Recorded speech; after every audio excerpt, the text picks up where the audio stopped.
Chairman Jane Diaz, Chairman Peich, members of the committee, thank you for the opportunity to speak with you today.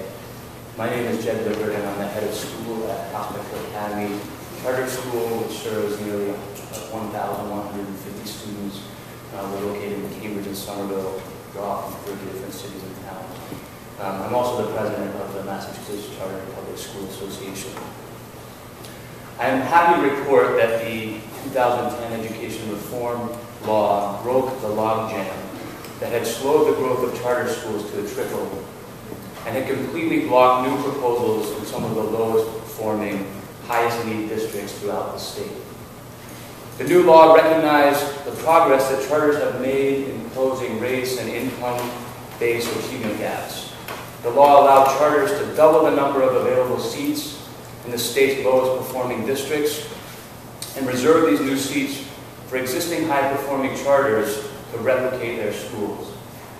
In February, the State Board of Elementary and Secondary Education approved 13 new Commonwealth and 3 new Horace Mann charter public schools, as the Commissioner just said.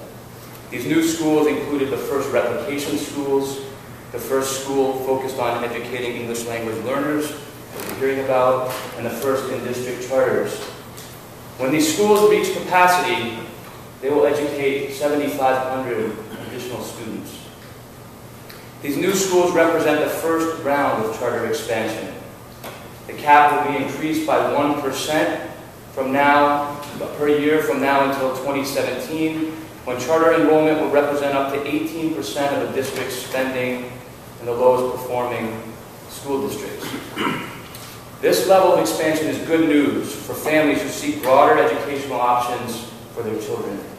Statewide, more than 35,000 students are now on charter school waiting lists, outnumbering the 27,000 charter students who are currently matriculated. Nearly half of the students on wait lists, around 16,000, reside in Boston. But this intense level of demand means we will need to revisit the cap issue in the not-too-distant future.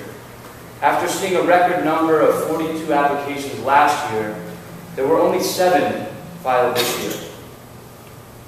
It won't be long before Boston, Springfield, and Lawrence, 3 of the Commonwealth's lowest performing districts that have among the highest performing charters, will be at or near the new cap. The state has already put a temporary halt to new charters in Boston to reassess where we stand against the new cap, effectively returning us to an era where promising new schools and indeed replications are at a standstill. If we do not monitor the situation closely and take another look at lifting all charter caps, we run the risk of stifling the continued growth of very, very successful schools. This year's MCAS scores once again prove the value of charter schools. Statewide, a higher percentage of charter school students scored proficient or advanced on every test at every grade level compared with their sending districts. On average, 12% more charter students scored advanced or proficient in English language arts and 13% more in math compared to students in their sending districts. 15 different charter public schools ranked first in the Commonwealth on various MCAS tests, including 4 in Boston and 1 in Lawrence. 6 charters ranked first statewide based on the Commonwealth's growth metric, which measures gains in academic performance over time. 11 charter public schools were commended for narrowing achievement gaps. The results are even more striking among minority and low-income students.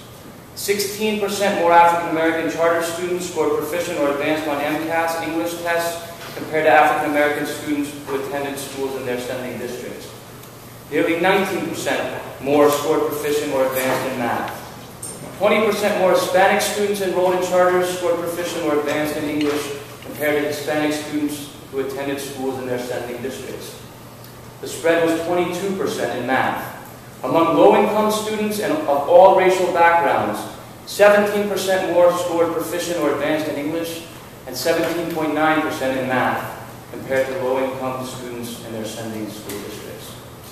In conclusion, I'm happy to report that charter public schools are having the impact that was intended when you passed the legislation education reform legislation in 1993 and again last year.